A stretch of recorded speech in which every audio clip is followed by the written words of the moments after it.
इस particular video में हम बात करने वाले हैं सर्च इंजन की वर्किंग के बारे में। लास्ट वीडियो में हमने बात की थी ऑन पेज एसईओ के बेसिक के बारे में। वहां पर मैंने आपसे एक फैक्टर टर्म यूज की थी उधर के वेबसाइट क्रॉलिंग के बारे में। तो उसी टर्म की रिस्पेक्ट में ये वीडियो है। तो स्टार्ट करते हैं इसको। तो इस पर्टिकुलर वीडियो में हम एक्चुअली समझने वाले हैं कि गूगल का सर्च इंजन काम किस तरह से करते हैं या कोई भी सर्च इंजन किस तरह से काम करता है, किस यूजर किस तरह से आपने रिक्वेस्ट भेज करता है, तो किस तरह से वो इंक्वायरी करता है, किस तरह से वो एक्ट करता है, सारी चीजें वो किस तरह से देखता है, वेबसाइट को प्रीव्यू किस तरह से करता है, इसका हम ओवरव्यू लेने वाले हैं। वैसे तो बहुत सारे एलिमेंट्स हैं, तो उन एलिमेंट्स की अगर हम बात करें तो यहाँ पर वो एक फिगर यहाँ पे मैंने बना के रखी हुई है। तो यहाँ पर आप देख सकते हो, यहाँ पर बहुत सारी चीजें हैं। यहाँ पे मैं एक एक करके मार्क करता हूँ। तो पहला है user, then the second thing is websites, internet. यहाँ पर इंटरनेट का मतलब वेबसाइट्स हैं, मल्टीपल वेबसाइट्स या वेबसाइट्स आप समझना चाहें तो वेबसाइट समझ सकते हैं आप। यहाँ पर क्रॉलिंग की बात करेंगे तो इंटरनेट को यहाँ से मैं हटा देता हूँ, यहाँ पे मैं लिख देता हूँ वेबसाइट, ठीक है। देन यहाँ पर there is crawler, there is spider, ये गूगल का क्लॉरर और ये स्पाइडर होगा, ये लोकल सर्वर होगा गूगल का, ये गूगल का मेन सर्वर है ये, ठीक है। देन एंड जैसा मैंने आपको यहाँ पर बताया, यहाँ पे यूजर है।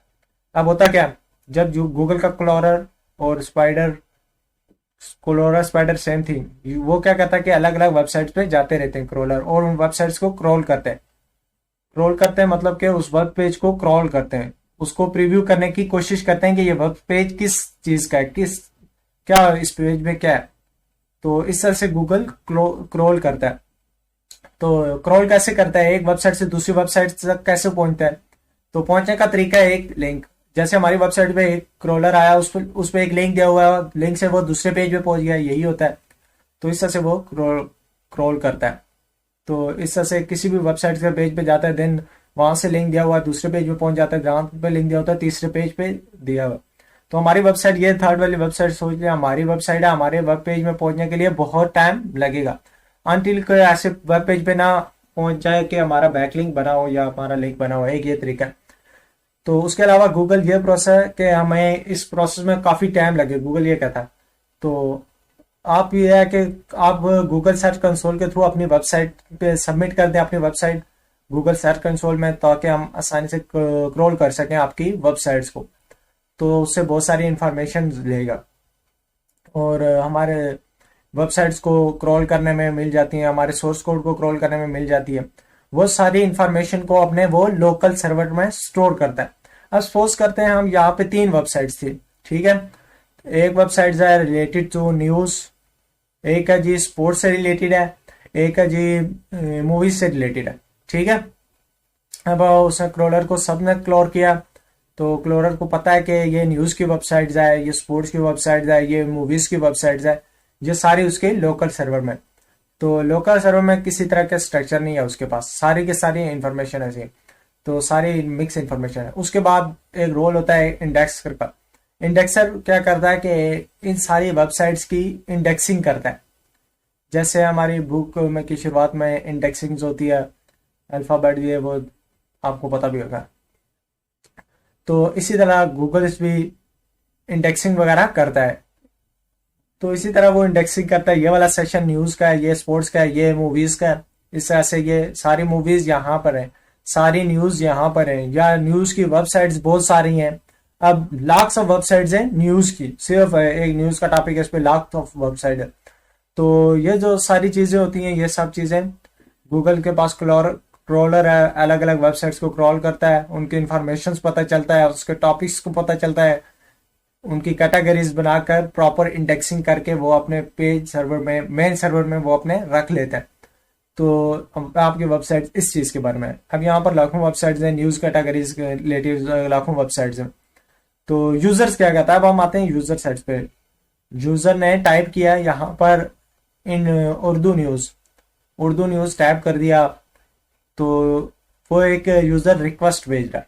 अब ये रिक्वेस्ट पहुंचती है जी रैंकिंग एल्गोरिदम के पास, और रैंकिंग एल्गोरिदम ये डिसाइड करता है कि ये जो इंडेक्स के अंदर लाखों वेबसाइट्स हैं, लाखों वेबसाइट्स हैं, उनमें से कुछ वेबसाइट्स को टॉप पे रखना है और किस वेबसाइट को सेकंड पोजीशन पे, किसको थर्ड पे, किसको फोर्थ पे, और किस टाइम पे रैंकिंग प्रोवाइड करके सर्च इंजन रिजल्ट पेजेस में दिखाना है यूजर को।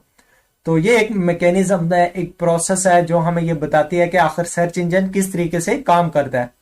ठीक है, और इन सारी चीजों हमारे ऊपर कंट्रोल नहीं, वो किस तरह से इंडेक्स बना रहा है, हम ये नहीं डिसाइड कर सकते कि वो किस तरह से क्रॉल कर रहा है, किस तरह से इंडेक्स बना रहा है, लेकिन उसके लिए कुछ एक्टिविटीज कर सकते हैं हम।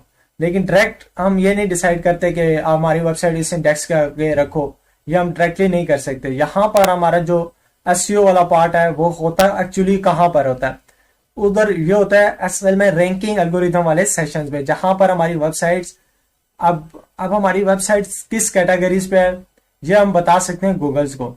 उसके बहुत सारे सिग्नल होते हैं, हमारी वेबसाइट की ये कैटेगरी है, ये टॉपिक्स है, ये सारी चीजें हम बताते हैं गूगल्स को इस कैटेगरीज क्या है।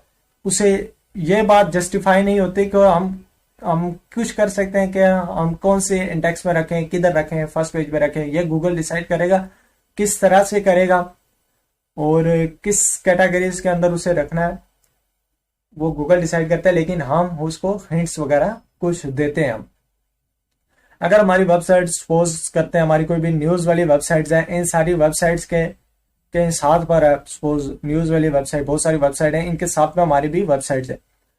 तो अब जो हमारी एसईओ की एक्टिविटीज है वो ये डिसाइड करेंगी कि इसको कहाँ पे रखना है, किधर रखना है। सॉरी, जो हमारी एसईओ की जो एक्टिविटीज है वो ये डिसाइड करेंगी कि हमारी जो वेबसाइट्स है के थ्रू, हमारी वेबसाइट्स के थ्रू रैंकिंग एल्गोरिथम को सिग्नल जाना चाहिए, वो हमारी वेबसाइट्स को सर्च इंजन रिजल्ट्स में रखे, टॉप पे ला सके। और ये सारी मेहनत करनी है, ये सारा काम करने को सर्च इंजन ऑप्टिमाइजेशन करते हैं।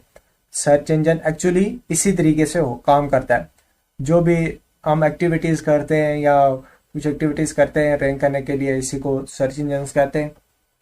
दो टर्म और बहुत ज्यादा यूज होती हैं, which is indexing and crawling. इसके डिफरेंस के बारे में आपको पता होना चाहिए कि इंडेक्सिंग क्या होता है, क्रॉलिंग क्या होता है। जब क्रॉलर आपकी वेबसाइट्स पे आता है, आपके वेब पेज के सोर्स कोड को पढ़ता है, दिस इज एक्चुअली क्रॉलिंग। अगर हम बात करें इंडेक्सिंग की, इंडेक्सिंग ये आप जो ये देख रहे हैं, आपकी साइट को समझ के पढ़ रहे, प्रॉपरली इंडेक्स बनाना शुरू कर देता है, उनको कैटेगराइज करना शुरू कर देता है, तो कैटेगरीज अलाइन करना शुरू कर देता है, तो इसे कहते हैं सिंपल इंडेक्सिंग। ये सिंपल एक डिफरेंस है क्रॉलिंग और इंडेक्सिंग में। समझ आ गई आपको?